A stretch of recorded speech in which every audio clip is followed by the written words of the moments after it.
Ketua Panitia, Ketut Sadi mengatakan, ke-27 siswa sekolah dasar yang menjalani latihan tari bersama akan menampilkan berbagai tarian seperti tari baris tunggal, sekar jagad, condong, gopale dalam ajang Kanaya International Art Week di Provinsi Chiba, Jepang. Program ini berlangsung dari tanggal 2 hingga 7 Oktober mendatang.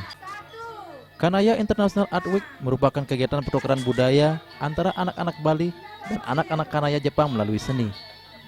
Siswa-siswa SD ini juga akan didampingi 9 guru pendamping serta perwakilan Yayasan Dharma Sentana Bali, Seiichi Hozaon Kai Toyomi Manda.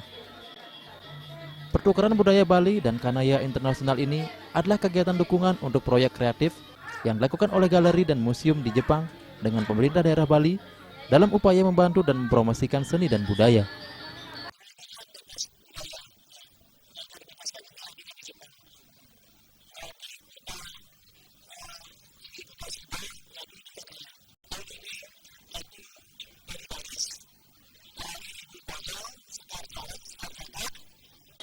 Selain pentas tari dalam Kanaya International Art Week, siswa-siswa SD di Bali mengikuti berbagai kegiatan seperti tur ke Museum Kanaya, membuat lentera bambu, dan mendaki Gunung Nokogiri.